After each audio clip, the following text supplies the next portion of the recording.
pense, hein, c'est bon non pour les autres. Je pense que c'est bon. Hein, Maman Totumba, c'est bon là. Hein? C'est bon, hein? Ah, je pense que c'est bon alors maintenant. Merci Seigneur, merci mon Dieu, parce que notre Dieu est merveilleux, il est bon et il est redoutable. Alléluia, alléluia. Gloire à Jésus, les saints d'Israël, les puissants de Jacob, les dieux qui sauvent, les dieux qui libèrent. Alléluia, alléluia. Gloire à Jésus-Christ de Nazareth. Alléluia. Alors, nous allons commencer. Je vous avais dit la dernière fois, bon, j'ai un téléphone ici qui bug beaucoup. Je vais juste faire ça. Alors, non, ça risque de me prendre du temps. Ah oui, je vois. Alors, nous allons, je l'avais dit la dernière fois, bien aimé, que nous allions continuer aujourd'hui. C'est vrai qu'on a eu ça fait plus d'une semaine, et puis il y avait le séminaire à faire. Donc, du coup, ces thèmes-là, on avait un peu stoppé ça. Alors, le thème, c'est quoi? Nous allons reprendre les thèmes que nous avions commencé, en fait, poursuivre et finir. Les thèmes, c'était ces vents qui soufflent, un vent destructeur, un vent qui égare. Beaucoup, bien aimé. Nous avons parlé de ça. Dans Éphésiens 4, 14, nous avions lu, la Bible nous dit, afin que nous ne soyons plus des enfants flottants et emportés à tout vent de doctrine, par la tromperie des hommes, par les ruses dans les moyens de séduction. Et nous avons plus retenu la version parole de vie qui nous dit, nous ne serons plus des bébés, nous ne ressemblerons plus à un petit bateau poussé dans tous les sens par les vagues de la mer. Nous ne serons plus, emportés de tous les côtés par les vents des idées fausses. Quelqu'un vient avec son idée et puis il fait de cette idée-là tout un enseignement qui va donner partout et au fait, il devient le prophète de cet enseignement-là. Il devient le prophète ou le gourou de ces vents-là, de cette doctrine-là. Et c'est pourquoi aujourd'hui, nous voyons les gens qui se proclament Dieu. Nous voyons des gens qui suivent telle personne.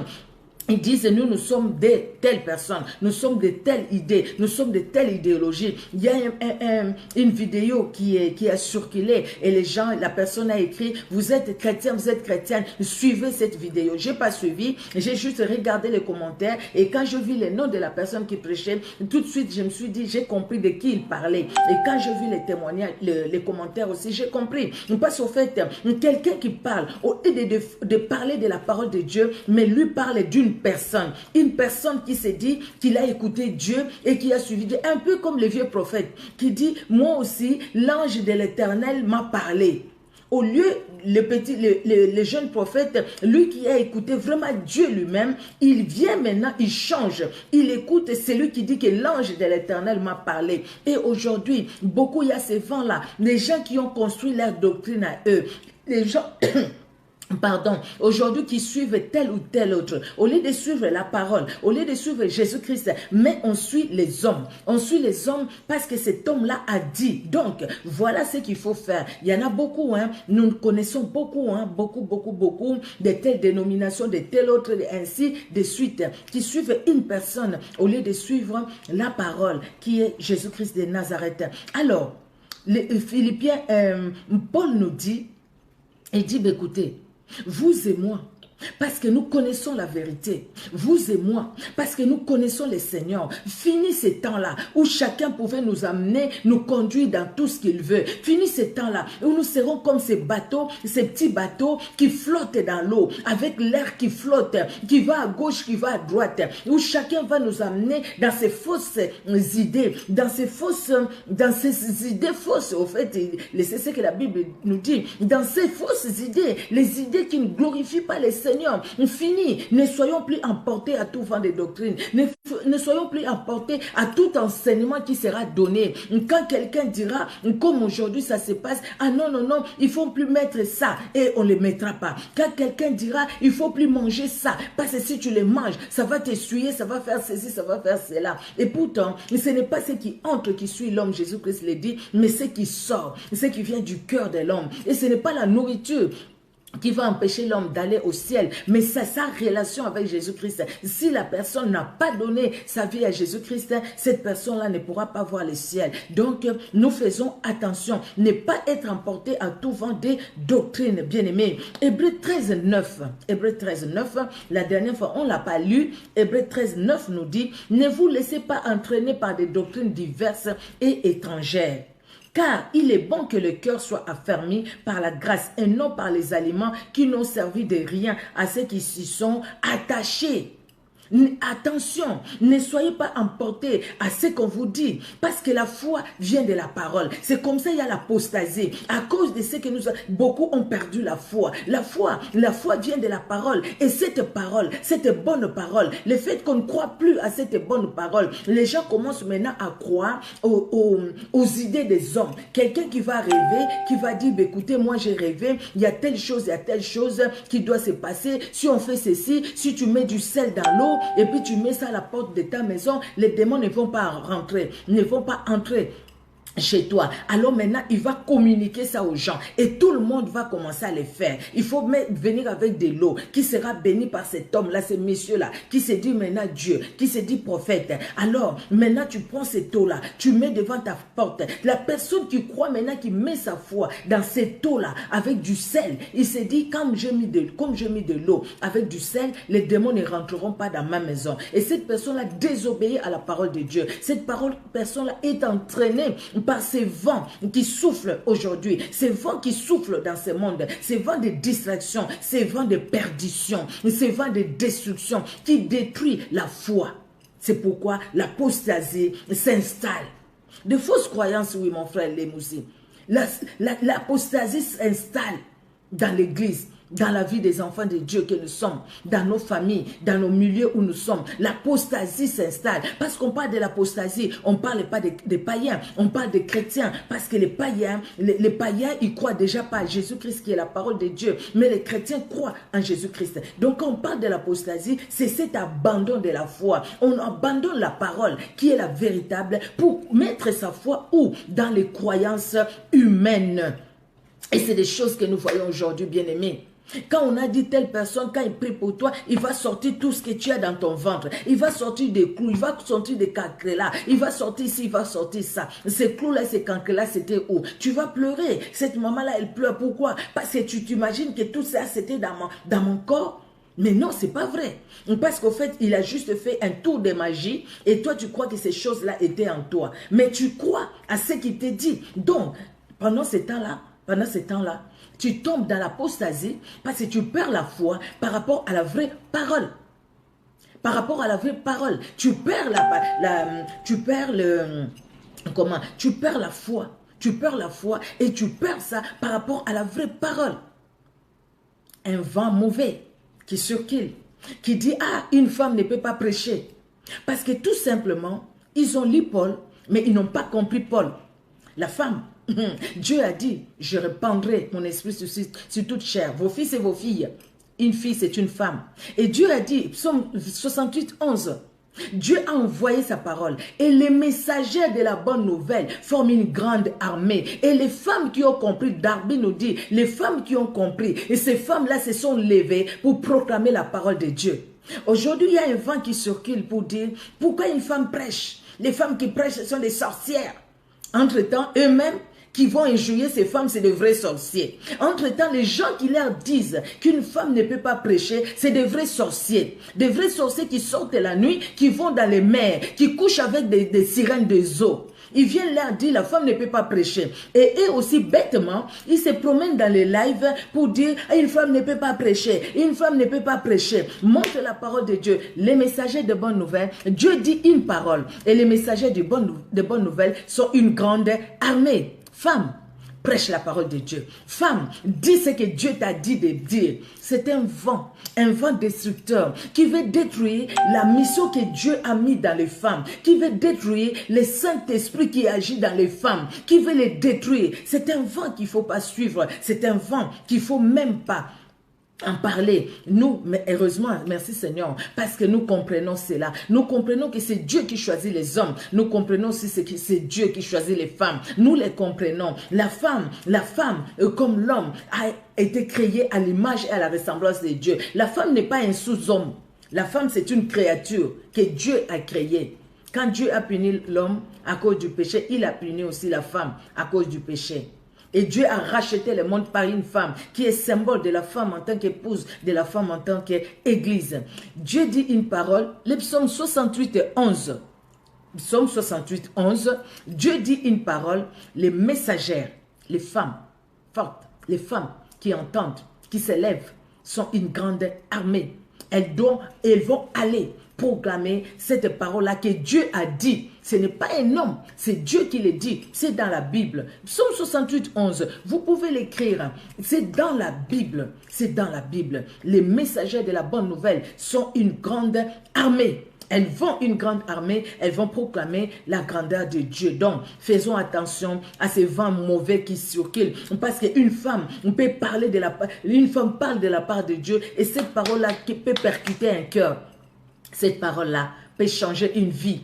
Peut-être que ta vie serait changée par une femme, mais tu refuses d'écouter la femme parce que tout simplement, il y a ton encadreur qui veut te perdre, qui veut te faire croire les contraires de ce que la Bible dit, qui t'amène dans l'apostasie, le manque de foi de la parole, le manque de confiance, le manque d'honnêteté envers la parole de Dieu. Faisons attention.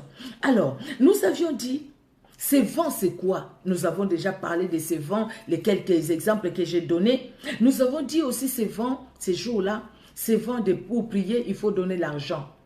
Soutenir l'œuvre de Dieu, nous devons le faire. Soutenir les servantes de Dieu, les serviteurs de Dieu. Si Dieu te met à cœur, fais-les. Merci Seigneur. Merci Seigneur. Si Dieu te met à cœur, fais-les. C'est une très très bonne chose. À l'église, comme dans les ministères, comme peut-être même comme nous faisons les lives. Merci Seigneur. C'est vraiment une très bonne chose. Même maintenant, donner l'argent pour dire que je vais donner pour être guéri, ou je vais donner pour que mon mari revienne à la maison, je vais donner pour que ma femme fasse ceci, je vais donner pour que mes enfants ne me désobéissent plus. Là maintenant, on conditionne la bénédiction de Dieu. Là, c'est un vent mauvais. Bien-aimés, nous avons parlé de ça longuement la dernière fois, on ne va plus rester sur ça. Il y a un autre vent où les gens suivent les noms. On suit un nom parce que cette personne-là est très connue. Quand c'est lui qui passe, tu abandonnes tout ce que tu faisais, tu dois suivre. Parce que lui, cette personne-là a un nom connu. Bien aimé, les noms connus ne nous sauveront pas. Les noms connus ne vont pas nous amener au ciel. Même les noms connus, de ces noms connus, peuvent sortir des bêtises. Ou des choses peut-être qui n'honorent pas Dieu. Ou peut-être des choses charnelles. Il y a une vidéo, je ne sais même pas qui m'a identifié dans cette vidéo-là. Peut-être que vous avez suivi. Moi, je n'ai pas suivi la vidéo, mais j'ai lu juste les commentaires. Mais j'ai dit merci Seigneur, parce que j'ai vu les commentaires, comment les gens disaient, ah non, non, non, là je vous respecte pasteur, mais là je suis pas d'accord avec vous. Je ne suis pas d'accord avec vous, je ne suis pas d'accord avec vous, je ne suis pas d'accord et tout ça. J'ai vu beaucoup de gens qui ont dit ça parce que, bon, écoutez, je ne vais pas parler de ce thème-là parce qu'il a parlé d'un thème et beaucoup n'étaient pas d'accord, bien qu'il a parlé. Vous voyez? Donc, quelqu'un qui a un nom, si on doit les suivre bêtement, si je peux dire ainsi, sans vérifier les Écritures, nous devons être comme les chrétiens de Béret. Quand ils lisaient, quand ils entendaient la parole de Dieu, ils allaient y vérifier l'écriture. Qu'est-ce que la Bible nous dit? Et qu'est-ce que la Bible nous dit quoi sur ces problèmes, sur cet autre problème? C'est ce que nous devons faire, bien-aimés. Il y a un thème qui est développé, mais qu'est-ce que la Bible me dit? Si c'est un vent, quelque chose, un enseignement qui n'est pas conforme à l'enseignement biblique, nous devons tout de suite l'écarter. Nous devons l'écarter, bien-aimés. Nous devons écarter les enseignements qui ne sont pas bibliques. On ne va pas te dire, toi femme, d'aller te mettre nu devant un homme, même si tu es loin, au travers des réseaux, au travers, je ne sais pas, des Skype ou quoi, tu te mets nu devant cet homme-là, et puis tu vas dire, alléluia, amen, je dois le séduire pour qu'il reste à moi. Non, tu seras déçu. Ça, c'est quelque chose de mauvais.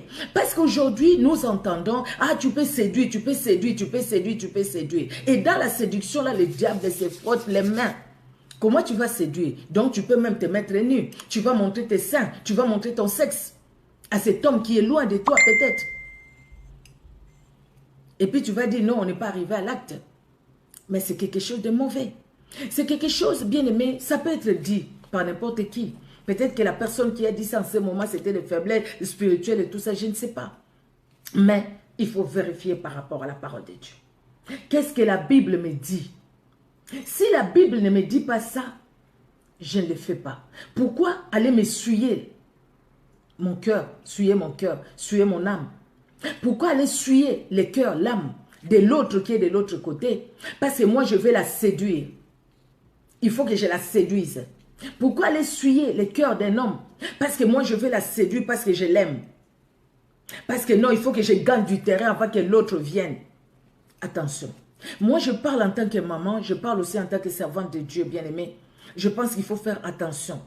Parce que les gens, certaines personnes qui ont suivi ces genres d'enseignement, après, ils sont tombés trop bas. Et quand ils sont tombés trop bas, ils se sont vus être visités par des maris de nuit, par des hommes de nuit. Et pourtant, elles ont cherché à séduire. Tout simplement. Oui, tout simplement. Tu vas séduire. Comment tu vas séduire? Par des paroles. Tu changes la voix. Tu parles comme un gamin, comme une gamine. Tout simplement pour séduire de l'autre côté. Oui, séduire. Séduire parce que c'est bien, tu trouves que c'est bien. Mais c'est un vent mauvais. Ça, c'est un vent de destruction qui détruit la vie de beaucoup de gens. Qui détruit la vie, bien-aimée. Je l'ai dit, hein. Je l'ai dit. Je l'ai dit avec tristesse un peu. Avec tristesse dans mon cœur, mais je l'ai dit quand même. Parce que je devais le dire. Je dois le dire. Bien-aimés, faisons attention. Quelque part, posons-nous la question, si Jésus-Christ était sur la terre aujourd'hui, est-ce que Jésus-Christ nous donnerait ce genre d'enseignement où on va te demander à toi, une femme, d'aller courir devant un homme, de la séduire, de montrer tes seins, de montrer ton sexe? On va te donner ça. Tu vas le séduire comment? De changer ta voix? De parler comme quelqu'un, je ne sais pas comment, de la séduire par tes paroles? Quand tu parles de paroles comme ça, toi-même, tu ne vois pas que tu t'essuies. Et de l'autre côté, la personne qui est de l'autre côté, lui aussi s'essuie, non? C'est pareil comme les gens qui font aujourd'hui, qui font chanter les hommes de Dieu parce qu'il a filmé, il a fait ceci. Donc c'est pareil. Vous voyez? Si Dieu t'a choisi, Dieu a choisi cet homme-là pour toi. Cet homme-là sera pour toi. Même si tu ne lui montres pas les seins, tu ne cherches pas à les séduire par les moyens que tu utilises là. Les moyens que tu utilises. Il sera toujours à toi. Mais si ce n'est pas la volonté de Dieu, ça ne sera pas aussi la volonté de Dieu. Que tu cherches à les séduire ou pas. Ou à les séduire ou pas. Ou l'homme aussi, les garçons qui cherchent à séduire la fille ou pas. Ça ne sera pas dans la volonté de Dieu. Cherchons la volonté de Dieu. Arrêtons de marcher dans la chair. Parce que ça, c'est un vent mauvais. Arrêtons de marcher dans la chair. Parce que la chair, ça ne va pas honorer Dieu. Même pas nous-mêmes, bien-aimés. Attention. Mentir sur Dieu, nous avions parlé de ça la dernière fois aussi. Dieu m'a dit, il y a ma sœur Tonita qui dit même, si Dieu m'a dit était une personne, oh là là, je pense que ça serait terrible. Dieu m'a dit, et même fatigué, hein, c'est ça, hein, que Dieu m'a dit, et même fatigué. Tellement Dieu m'a dit aussi fatigué. Dieu m'a dit, s'il était une personne, il allait dire, laissez-moi un peu tranquille. Non, non, non, Dieu n'a pas dit. Vous voyez, c'est un vent aussi qui est maintenant, quelqu'un qui veut parler par lui-même, au lieu de parler par lui-même, de dire voilà ce que moi je vois, voilà ce que je pense, maintenant c'est Dieu m'a dit, même si Dieu n'a rien dit au fait. Faisons attention à ces vents-là, Dieu m'a dit. Vous voyez, quelqu'un qui dit, alors dis-moi ton problème, la soeur qui nous a prêché là, il a dit ça, elle a dit ça au fait, oui c'est vrai, moi ça m'a interpellé aussi, quand il dit quelqu'un qui dit, alors quel est ton problème? Ah, mon problème, tu sais, c'est là, au pasteur, évangéliste, hein, les problèmes, oui, voilà, un pasteur évangéliste, une servante de Dieu, la responsable des mamans, ou les responsables des jeunes, les responsables des papas à l'église et tout ça, ancien diacre. Quel est ton problème? Mon problème. Ah oui, Dieu me l'avait déjà dit. Et pourtant, Dieu ne t'a rien dit. Ça, c'est de la malhonnêteté, tout simplement. C'est manquer l'honnêteté envers soi-même, envers Dieu et envers la personne qui est vraiment dans les besoins et qui a besoin d'un soutien spirituel. Vous voyez, bien-aimés, nous avions dit, aujourd'hui nous allions plus nous attarder, parce que les deux là, on s'est vraiment attardé sur ça, c'est pourquoi je ne m'attarde pas sur ça, bien-aimés. Alors, la troisième chose, nous avions dit, c'est la malhonnêteté. La malhonnêteté, c'est un vent qui souffle beaucoup. Nous allons essayer. Je pense que dans ce que je dirais, il n'y en aura pas tout. Il y a des choses que vous connaissez peut-être plus que même moi, que vous avez vécu même. Peut-être que vous avez vu tout autour de vous. La malhonnêteté. Vous savez, je suis allée, j'ai cherché. La malhonnêteté, c'est manquer l'honnêteté. Et l'honnêteté, bien aimé, c'est la qualité d'une personne qui est honnête. Une personne qui est intègre. Une personne qui est dans la droiture, dans la franchise. Donc une personne sincère. Une personne honnête, c'est une personne qui est sincère. C'est une personne qui a vraiment sa tête sur ses épaules. C'est une personne qui sait dire la vérité. C'est une personne qui considère les autres. C'est une personne qui considère ce qu'elle a. Ce qu'elle a, ce que les autres ont, qui considère ce que Dieu est, ce qu'il est et ce qu'il a. Et ce qu'il est capable de faire. Mais une malhonnête, c'est quelqu'un qui est le contraire de l'honnêteté. Donc, c'est quelqu'un qui est menteur, c'est quelqu'un qui est hypocrite, c'est quelqu'un qui ne considère pas les autres, c'est quelqu'un qui n'est pas sincère tout simplement. C'est quelqu'un qui vit dans les mensonges. Et qu'est-ce que la Bible nous dit dans Colossiens chapitre 3? Colossiens chapitre 3. Colossiens chapitre 3. Nous allons lire du 9e au 11e verset. Colossiens chapitre 3, du 9e au 11e verset, la Bible nous dit: ne mentez pas les uns aux autres, vous étant dépouillés du vieil homme et de ses œuvres, et ayant revêtu l'homme nouveau qui se renouvelle dans la connaissance selon l'image de celui qui l'a créé. Oui, il n'y a ici ni grec, ni juif, ni circoncis, ni incirconcis, ni barbare, ni chite, ni esclave, ni libre, mais Christ est tout en tout. Ne mentez pas les uns aux autres, vous étant dépouillés du vieil homme. Parce qu'au fait, un malhonnête, c'est quelqu'un qui vit encore dans le vieil homme. Parce que les mensonges, c'est devenu sa vie. Nous allons voir comment des fois nous tombons dans la malhonnêteté. Nous tombons dans la malhonnêteté, bien-aimés. La Bible nous dit de ne pas nous mentir. Mais combien de fois nous disons du mensonge? Quand nous disons, nous croyons dire la vérité, ou nous savons que nous ne disons pas la vérité, mais nous mentons. Nous croyons mentir à Dieu, mais nous nous mentons à nous-mêmes. Nous croyons mentir aux autres, mais nous nous mentons à nous-mêmes. Nous croyons nous mentir, mais nous nous mentons aussi, bien-aimés. La malhonnêteté. Quelque chose de grave, quelque chose que nous voyons aujourd'hui, même dans nos églises. Nous, ce que le Seigneur veut de toi et de moi, que nous puissions cultiver l'honnêteté, que nous puissions avoir cette fleur-là de l'honnêteté, cultiver cette fleur-là en nous. Donc cette fleur-là de sincérité, cette fleur-là, bien-aimée, d'intégrité, de loyauté envers Dieu, envers notre prochain, envers nous-mêmes, envers la parole de Dieu, bien-aimé. Nous pouvons mentir à tout, mais malheureusement, il nous arrive même de mentir à la parole de Dieu. La parole de Dieu qui est lumière, la parole de Dieu qui est vérité. Quand tu mens, tout de suite, la parole de Dieu voit que tu mens. Vous voyez l'histoire d'Ananias et Saphira? Ils ont cru qu'ils mentaient à Pierre, mais Pierre dit, comment c'est Satan a gagné ton cœur jusqu'à ce que tu ailles mentir au Saint-Esprit? Tu n'as pas menti à un homme, mais tu as menti au Saint-Esprit.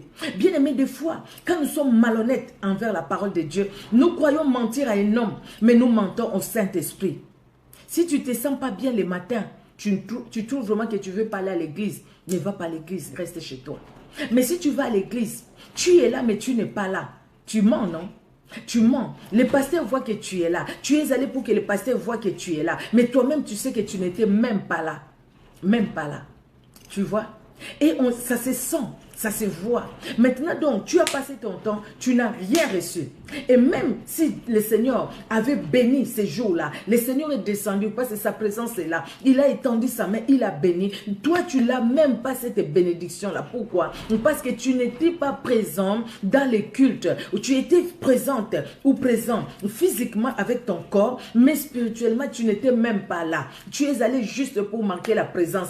Tu es allé juste pour chauffer les bancs. Tu es allé juste pour que les pasteurs disent, il est toujours à l'église, présent toujours à l'église. C'est pourquoi la chrétienté ne dépend pas de la personne qui est toujours à l'église. Quelqu'un peut être toujours à l'église et ne pas être chrétien, ne pas être chrétienne. Et quelqu'un peut venir, des fois il n'a pas pu, il n'est pas venu, mais c'est quelqu'un qui aime Dieu de tout son cœur. De tout son cœur, il aime Dieu ou elle aime Dieu, bien-aimé. Vous voyez Job. Job était dans une situation difficile. Job était dans une situation où il a connu des épreuves. Dieu a permis ces épreuves-là. À un moment, sa femme dit, maudit Dieu et meurt. Ses amis se sont moqués de lui. Job, à un moment, dit, ah, je maudis les jours les jours de ma naissance. Je maudis même cette personne-là qui a couru pour dire à ma mère, ah, tu as un garçon. Pourquoi ne suis-je pas mort? Pourquoi? Et Dieu va venir. Dieu va parler à Job. Job 42, verset 3. Tu vas assombrir mes desseins et Job va se repentir. Job va dire, mais tu es grand. Tu es tellement grand. Je n'ai pas pensé à ta grandeur. Donc je ne pouvais pas parler. Je ne pouvais pas. C'est pourquoi plus tard il va dire, mon oreille, mes oreilles ont entendu parler de toi. Mais maintenant mon œil t'a vu. J'ai vu qui tu es. Je vis ce que tu es capable de faire. Je vis que ma vie, Job, t'appartient. Job a reconnu devant Dieu que Dieu était grand. Que Dieu était puissant. C'est ça l'honnêteté. C'est ça la sincérité. Reconnaître. Mais il y a des gens qui n'ont pas reconnu Adam et Ève. Adam et Ève, ils ont péché. Dieu est descendu dans le jardin parce qu'il descendait, il parlait avec eux, il les visitait. Ils ont entendu les pieds de Dieu. Dieu marchait. La Bible nous dit Dieu marchait. Et Adam et Ève, qu'est-ce qu'ils ont fait? Ils sont allés se cacher. Adam, Ève, où es-tu? Où êtes-vous? Nous nous sommes cachés. Pourquoi? Parce que nous sommes nus. Qui vous a appris que vous êtes nus? Voilà quelqu'un qui n'est pas honnête. C'est un accusateur. Un malhonnête, c'est un accusateur. Il accuse toujours les autres. C'est la faute des autres. Donc, vous savez, quelqu'un qui est malhonnête, c'est quelqu'un qui n'a jamais fait de tort. C'est quelqu'un qui est pur, plus que même la sainteté. Donc, lui, il ne fait jamais de tort à qui que ce soit. Donc, toutes les personnes, les autres lui font du mal. Les autres sont là pour lui parler mal. C'est la faute à X, c'est la faute à Y. Si quelque chose n'a pas marché dans sa vie, c'est la faute à mes parents. Si quelque chose, c'est la faute à mon frère, c'est la faute à ma soeur. Mais elle-même, la personne, ne voit pas ses responsabilités dans n'importe quelle situation. Tu n'as pas étudié, tu es élève. Tu vas faire l'interro, tu as échoué. Ah non, c'était la faute à ma maman parce que maman m'a envoyé faire ceci. C'était la faute à mon papa parce que c'était la faute à. C'était la faute au film que j'ai regardé. Mais qui t'a poussé à regarder ce film-là? Et c'est quelqu'un t'a dit de regarder les films. Personne ne te l'a dit. Mais toi, tu mets toujours la faute sur les dos des autres. Adam et Ève. Adam va mettre la faute. Ah, c'est la femme que tu m'as donnée. Et la femme, tu as mangé le fruit interdit. C'est le serpent. Donc au final, c'est toi Dieu qui m'a donné cette femme, c'est ta faute parce que tu m'as donné la femme. Et puis au final, non, c'est toi Dieu qui a créé les serpents, donc c'est ta faute parce que tu as créé les serpents. Au lieu de reconnaître et de s'humilier, David, quand il a compris qu'il a mal fait, Nathan est venu lui parler, David s'est humilié. David a demandé pardon. Saül ne s'est pas humilié, il n'a pas demandé pardon. Vous voyez, Job reconnaît, quand Dieu va lui parler, Job reconnaît. Il reconnaît la grandeur de Dieu. Bien-aimé, quelqu'un qui est sincère, il reconnaît ses torts, il reconnaît ses erreurs, il reconnaît ses fautes, il reconnaît ses manquements. Aujourd'hui, bien-aimé, nous le voyons. Les gens qui croient qu'ils connaissent tout, les gens qui croient que c'est eux qui détiennent la vérité. Donc, leur parole, c'est immuable. Ce n'est même plus la parole de Dieu qui est immuable, c'est leur parole. Mais après, nous voyons les mêmes personnes se contredire. Oh, il y a quelqu'un chez moi qui dit... Les paroles ne s'envolent plus, messieurs. Lui, il dit ça. Les paroles ne s'envolent plus. Les paroles ne s'envolent plus. Pourquoi? Parce qu'il y a les vidéos comme ça que nous faisons. Quelqu'un peut les ressortir. Qu'est-ce que tu avais dit? Mais qu'est-ce que tu dis maintenant? Mais maintenant, quand on se contredit comme ça, quand c'est flagrant, c'est mieux de demander pardon. Quand on ne demande pas pardon, c'est quelque part pour dire, écoutez, oh, j'avais rien fait de mal. C'est comme ça. Ça, c'est la malhonnêteté spirituelle même. Je pense. C'est la malhonnêteté spirituelle. Il y a des gens qui sont malhonnêtes intellectuels, qui copient des trucs des autres. Mais nous sommes sur le plan spirituel. La malhonnêteté spirituelle, ça existe aussi. Vous voyez? Si par exemple, je vois un thème, quelqu'un a donné un thème, moi je prends le même thème, je prends la même parole, je prends ça, c'est quelque part... Je ne sais pas, je suis malhonnête par rapport à moi-même, non? Parce qu'il faut préparer. On peut voir ce que l'autre a fait. Les thèmes aussi, ils peuvent nous toucher. Mais on se laisse toujours aussi conduire par le Saint-Esprit. pour peut-être que le Saint-Esprit va donner des choses que l'autre n'a pas dit, ou peut-être des choses qu'il faut ajouter, ou peut-être des choses comment le Saint-Esprit va encore me parler. On peut aussi le faire, c'est pas mal. Mais nous devons être honnêtes, reconnaître vraiment, Seigneur, tu vois, ce thème-là, ça m'a touché. Je veux parler de ça. Au lieu de dire, je dormais, le Seigneur m'a dit, parle sur ce thème. Mais tu sais très bien que ce thème-là, tu l'as pris quelque part. C'est un thème qui a déjà été donné, mais ça t'a inspiré au fait dans ce que tu devais faire. Ne dis pas que j'ai dormi la nuit, le Seigneur m'a parlé, parle sur ça, parle sur ça. Si le Seigneur ne t'a pas parlé, le Seigneur ne t'a pas parlé. Peut-être que le Seigneur t'a parlé par le fait que tu as entendu quelqu'un parler. Ah puis pouf, ah là, j'ai une idée. Seigneur, merci, parce que je pense que je peux peut-être parler dans tel sens. Seigneur, conduis-moi. Le Seigneur nous conduira toujours dans son amour, bien-aimé. Vous savez, les enfants d'Israël, quand ils vont sortir, ils vont quitter l'Égypte, ils vont partir dans le désert. Moïse est allé dans la montagne pour consulter Dieu. Les enfants d'Israël sont restés. À un moment, les enfants d'Israël étaient fatigués. Ils ont dit, c'est Moïse qui nous a fait sortir. C'est Moïse, on ne sait même pas ce qui lui est arrivé. Peut-être qu'il est mort là-bas. Toi, Aaron, fais-nous un Dieu qui marche devant nous comme les autres peuples. Ils ont créé un Dieu, ils ont créé un Dieu à leur image et selon leur ressemblance, pas selon Dieu. Ça, ils étaient malhonnêtes par rapport à Dieu. Mais nous aussi, des fois, nous sommes malhonnêtes parce que nous créons un Dieu nous-mêmes. Nous appuyons pas sur la parole de Dieu. Nous nous appuyons pas sur ce que la parole de Dieu nous dit. La parole de Dieu est immuable. Quand la parole de Dieu nous parle, la parole de Dieu nous parle, bien-aimés. Donc, nous devons nous appuyer sur la parole de Dieu. La foi vient de ce qu'on entend. Ce qu'on entend vient de la parole de Dieu. Et cette parole doit être notre vie. Ce n'est pas la parole que nous parlons comme ça. La parole vient de la parole de Dieu, elle vient de la parole de Dieu. Sinon, tous ici, on aurait des foi qui transporteraient des montagnes. Mais pourquoi? Des fois, nous murmurons, des fois. C'est parce que c'est la façon dont nous mettons en pratique cette parole-là, bien-aimés. Des fois, nous agissons par pression. Les enfants d'Israël, ils ont fait pression à Aaron, pardon. Et Aaron a agi par pression. Parce qu'ils ont fait pression, Aaron a agi. Il a même dit à son frère, ah, je l'ai fait parce que tu connais ce peuple. Si je ne l'avais pas fait, ils allaient me tuer. Donc, combien de fois, nous, les serviteurs de Dieu, les servants de Dieu, des fois, nous faisons les choses parce que les autres ont dit, parce que les autres ont fait pression sur moi, au lieu de faire les choses telles que Dieu me l'a dit. Et quand nous écoutons les hommes, les humains, au lieu d'écouter Dieu, nous tombons dans la malhonnêteté parce que nous ne sommes pas sincères envers Dieu. Nous ne l'avons pas écouté. Mais malheureusement, des fois nous disons non, Dieu m'a dit, pendant que moi j'ai écouté les hommes. Les hommes peuvent faire pression, mais nous devons rester sur la parole de Dieu, bien-aimés.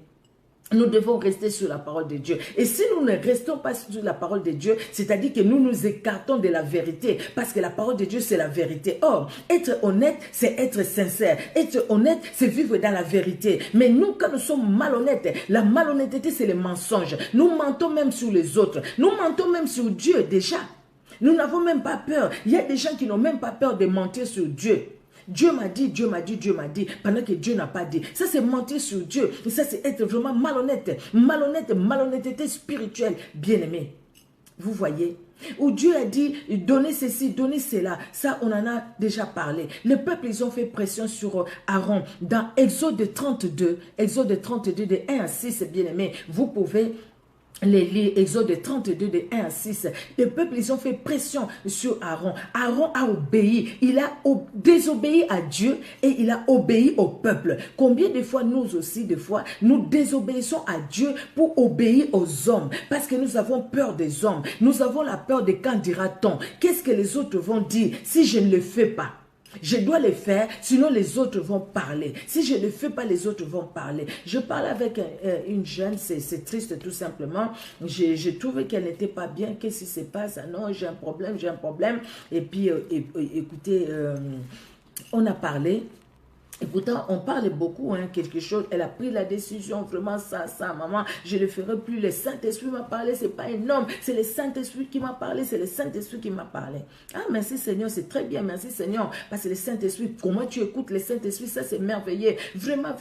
D'ailleurs, de telle personne, je lui ai dit, non, j'ai choisi maintenant les gens et mes camarades, j'ai choisi maintenant maman, parce que j'étais entraînée et tout ça. Merci Seigneur, c'est une très très bonne chose. Hélas. C'est pourquoi la vie spirituelle, nous devons faire attention. Vous savez, si nous ne sommes pas honnêtes envers Dieu, envers le Saint-Esprit, nous allons toujours tomber très bas. Nous allons tomber très bas. Parce qu'en fait, nous allons chercher à faire par nous-mêmes, par nos efforts. Et quand nous allons faire par nos efforts, nous allons nous retrouver en train de faire des choses que nous avions vomies. Nous allons nous retrouver en train de récupérer les vomis. Des choses que nous avions déjà vomi, abandonnées. Nous allons nous retrouver en train de faire les mêmes choses. Et pareil, et encore plus, pire encore. Pourquoi? Parce que nous ne sommes pas restés honnêtes par rapport à la parole de Dieu. La malhonnêteté est devenue un vent. C'est comme si un vent qui souffle, mais écoutez, tel a fait, toi aussi fais. Tel a fait, Dieu a pardonné, toi aussi fais. Dieu va pardonner. Quelqu'un qui dit, oh Dieu miséricordieux, Dieu est miséricordieux, je vais juste faire pour cette fois-ci, je sais que Dieu va me pardonner. Ça c'est grave, non? Ça c'est grave. Ça, au fait, c'est parce que tout simplement nous ne sommes pas honnêtes envers Dieu. Nous ne sommes pas honnêtes envers la parole de Dieu. Parce que si chacun de nous est honnête par rapport à sa foi, à la parole qu'il a reçue, à la parole qu'il a entendue, à la parole qu'elle a entendue, cette personne-là va rester dans cette parole. Et cette personne-là ne va pas aller à gauche ni à droite. Cette personne-là qui est honnête, qui a compris cette parole, personne-là comprendra son identité. Et il va vivre selon son identité chrétienne. Et quand on vit selon son identité chrétienne, bien aimé, je pense que ça c'est la vérité. C'est vraiment la vérité, la parole de Dieu. Nous n'allons pas tourner les regards à gauche ni à droite. Nos regards seront sur la parole de Dieu. Nos regards seront sur la parole de Dieu, bien-aimés. Et parce que nos regards seront sur la parole de Dieu, nous allons obéir à la parole de Dieu et nous n'allons pas tomber dans l'apostasie, dans l'abandon de la foi, l'abandon de la considération de la parole de Dieu. Nous parlons de l'abandon de la foi, bien-aimé. C'est quand on abandonne, quand on ne considère plus la parole de Dieu, quand on n'est plus honnête par rapport à la parole de Dieu. Que dit la parole de Dieu par rapport à telle situation, à telle autre? Mais que faisons-nous par rapport à telle situation, à telle autre? Par rapport à ce que la Bible nous dit. Bien-aimé, faisons attention. Aujourd'hui, la parole de Dieu, elle est diluée. Vous voyez, non? La parole de Dieu est là, mais il faut ajouter un peu d'eau. Ajouter un peu de la croyance, ajouter un peu de la coutume, ajouter un peu de la ville où on est, ajouter un peu de ce que nous sommes en Europe, ajouter un peu de ce que nous sommes aux États-Unis, au Canada, en Irlande, et ainsi de suite. Ajouter un peu les coutumes et les traditions du pays là où nous sommes. C'est la parole de Dieu, mais il faut diluer ça avec les coutumes du pays où nous sommes. Si nous sommes dans un pays où les femmes vont draguer les hommes, donc la parole de Dieu est là, c'est l'homme qui va vers la femme. Mais diluons cette parole, mettons la coutume du pays où nous sommes. Triste réalité. Nous ne pouvons pas diluer comme ça la parole de Dieu.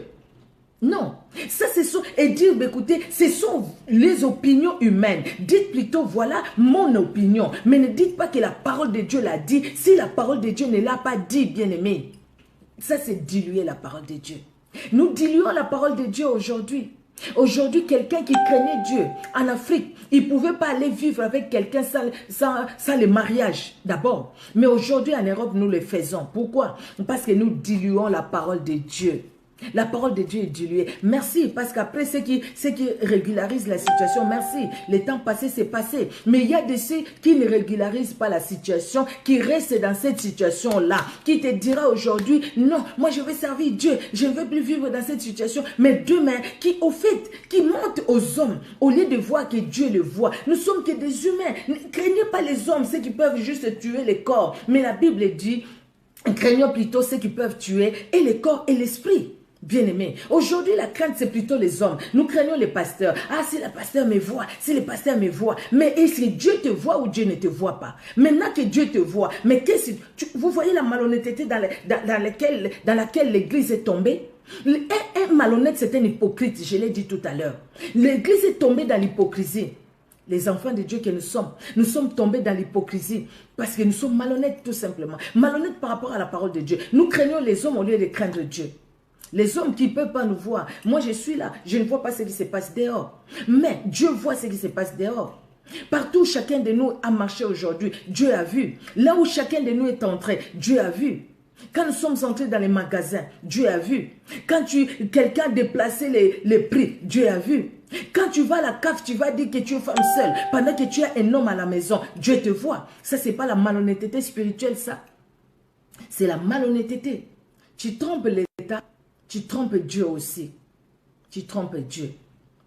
Vous voyez, bien-aimé, tu trompes Dieu. Tu vis avec un homme qui est ton mari. Entre-temps, vous êtes mariés. Entre-temps, toi, tu vis avec un autre homme parce que cet homme-là va me donner des papiers. Mais toi, l'homme, tu as accepté. Et vous vivez ensemble. L'homme, maintenant, c'est ton cousin. Et ta femme, c'est ta cousine. Et vous vivez ensemble. Tout ça pour avoir les papiers. Est-ce que vraiment le Dieu qui vous a conduit des lois, vous avez pris l'avion, vous avez traversé des océans, vous êtes arrivé dans un pays XY, et ce Dieu-là ne pourvoira pas. C'est lui qui vous a conduit. Est-ce que Dieu vous a dit d'aller dans ces mensonges-là pour avoir les papiers pendant que Dieu est capable de vous donner? Il y a des gens qui ont eu des papiers sans passer par tous ces mensonges. Mais pourquoi passer jusque-là? Donc tu acceptes l'adultère dans ta maison. Toi, tu es dans une chambre avec les enfants parce que toi, tu es le cousin. Et ta femme est dans une chambre avec un homme qui l'a épousé, et ta femme est la cousine. Donc, quand cet homme-là va au travail, c'est là où toi, tu récupères ta femme. Quelle saleté! Quelle saleté!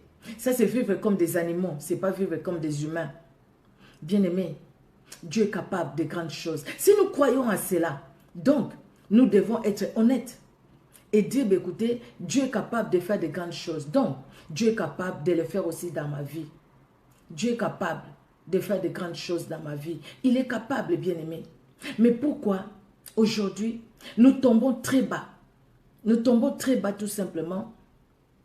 Nous commençons à vivre comme des animaux, au lieu de vivre comme des hommes que Dieu a créés. Et par surcroît, ceux qui sont serviteurs, servantes de Dieu, par surcroît, ceux qui connaissent la vérité, par surcroît, ceux qui portent le nom de Christ. Nous portons le nom de Christ. Mais qu'est-ce que nous faisons de ce nom de Christ? On ne peut pas porter ces noms saints, ces noms sincères, ces noms vérité. Jésus-Christ a dit, je suis le chemin, la vérité et la vie. Donc Jésus-Christ, c'est la vérité. On ne peut pas porter ces noms, porter la vérité et soi-même vivre dans les mensonges et soi-même vivre dans l'hypocrisie. C'est ça, au fait, la malhonnêteté. Bien-aimés, ne diluons pas la parole de Dieu. La parole de Dieu, elle est pure. Elle doit rester pure. Mais le fait que nous commençons à diluer la parole de Dieu, avec nos coutumes, avec nos traditions, avec tout ce que nous vivons, parce que j'étais en Afrique, je suis en Europe, j'ajoute tout ce que je vois à la télé, les séries télé, tout ce que je vois à la télé, j'ajoute ça. J'ai dit oui, la parole de Dieu est là, mais il y a ça aussi. Ça, c'est diluer la parole de Dieu. Et quand nous diluons la parole de Dieu, elle n'est pas pure, elle n'est plus pure. Et parce qu'elle n'est plus pure, elle ne peut plus produire la foi en nous. Nous prions, Seigneur, augmente-moi la foi, augmente-moi la foi, augmente-moi la foi. La foi, ça sévit. Dieu ne va pas commencer à verser, oui, mon fils, ma fille, allez, reçois la foi, reçois la foi, reçois la foi, reçois la foi. Ce n'est pas de l'eau qu'il va verser sur nous pour dire, allez, maintenant je te donne la foi. Je dois vivre la foi, je dois accepter de vivre la foi au travers de la parole de Dieu. Si moi je néglige cette parole, si moi je ne suis pas honnête par rapport à cette parole, bien aimé, comment la foi viendra à moi? Comment ça? Ne vivons plus dans l'hypocrisie, dans les mensonges, bien aimé. Nous devons rester fidèles par rapport à la parole de Dieu. Le fait qu'on n'est plus... Vous voyez la malhonnêteté? Les gens qui prêchent aujourd'hui les messages qui circulent. Et aujourd'hui, c'est comme si tu veux que ton église, il y ait beaucoup de gens, pour que les gens donnent beaucoup d'argent, il faut prêcher sur la prospérité, il faut prêcher sur l'argent, il faut prêcher sur ça. Ça contaminait même beaucoup de gens. Même les gens qui étaient vraiment dans les vrais, les gens qui prêchaient sur la sanctification, les gens qui prêchaient sur la sainteté, les gens qui prêchaient sur le retour de Christ, les gens qui prêchaient sur Christ, les véritables dieux.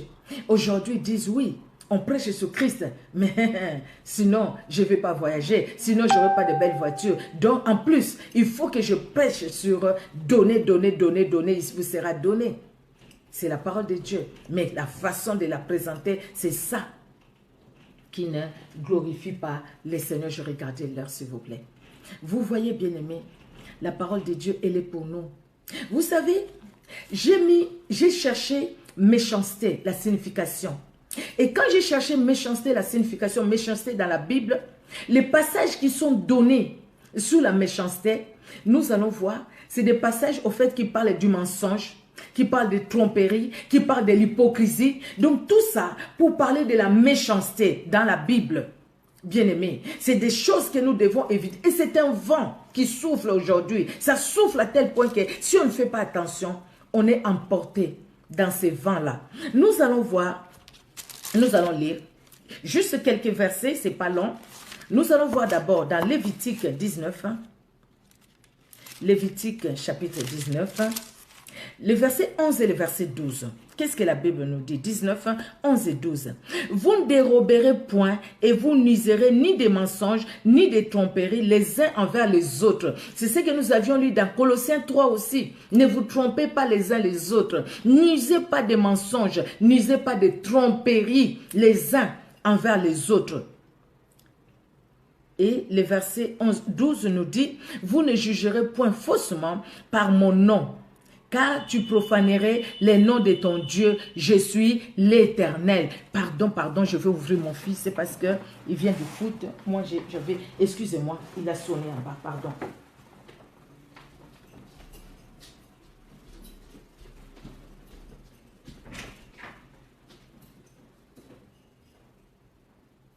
Allô? C'est toi? Ok, j'ai ouvert.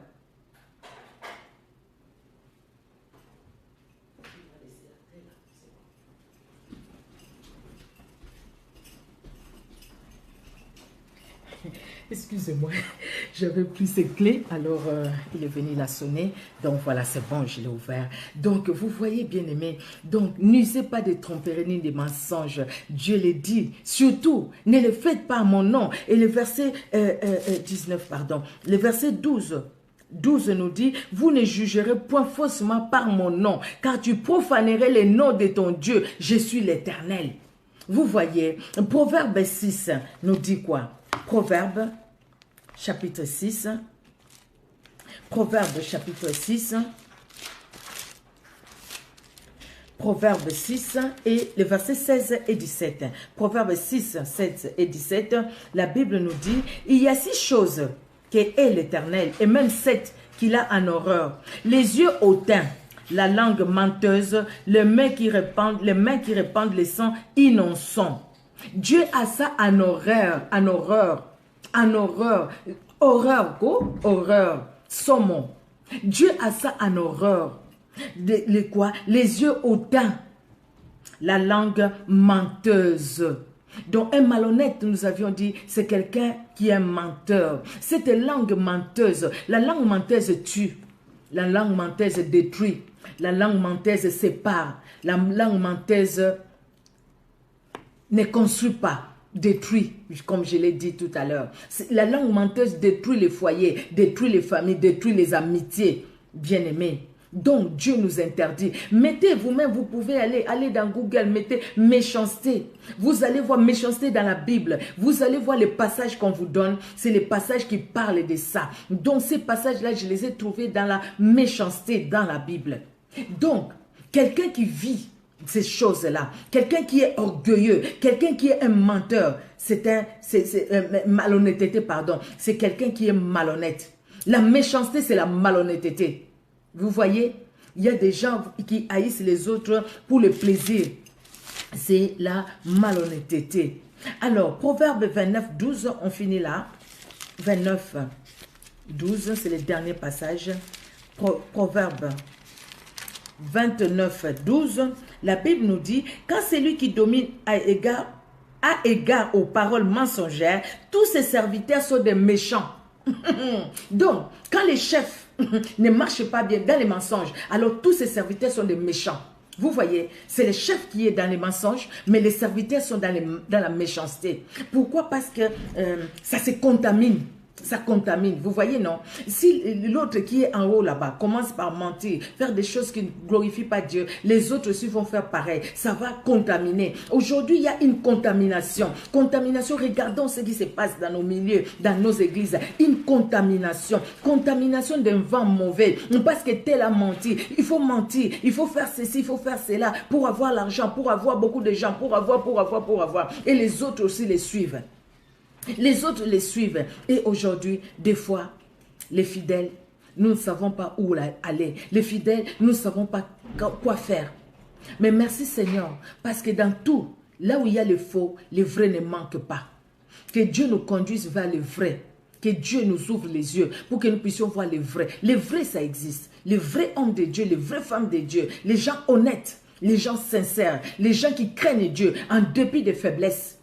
Que Dieu nous aide à rencontrer ces personnes-là, afin que nous puissions vraiment nous attacher à Dieu. Que ces personnes-là nous aident à nous attacher vraiment plus à Dieu. Parce que eux, qui seront nos encadreurs, ils vont marcher dans la vérité. Donc nous aussi, nous allons marcher dans l'honnêteté. Vous voyez, si les encadreurs marchent dans les mensonges, les serviteurs vont marcher dans la méchanceté, la Bible nous dit.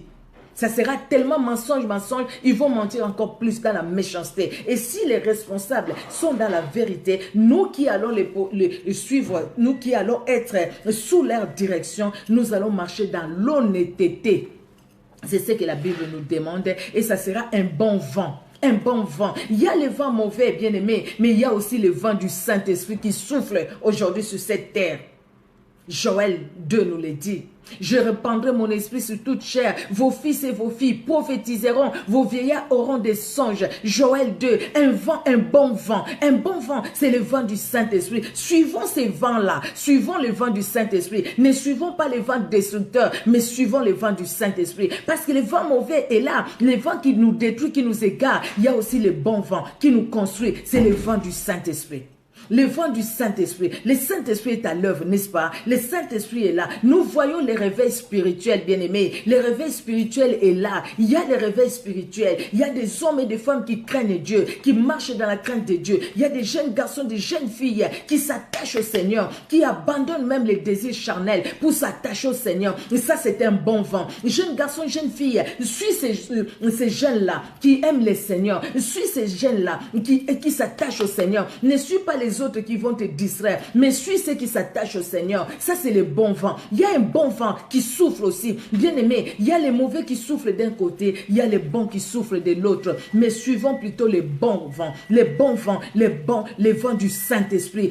Parce que le Saint-Esprit souffle, le Saint-Esprit souffle, le Saint-Esprit souffle. Je répandrai mon esprit, je répandrai. La Bible le dit, Joël a prophétisé, Dieu répand son esprit. Il a répandu son esprit. Le vent du Saint-Esprit souffle, qui accepte maintenant d'être emporté par ces bons vents, qui accepte d'être emporté par ces bons vents. Celui qui accepte d'être emporté par ces bons vents sera emporté par ces bons vents. Et quand on est emporté par ces bons vents, les vents du Saint-Esprit, bien aimé, nous vivons dans l'honnêteté.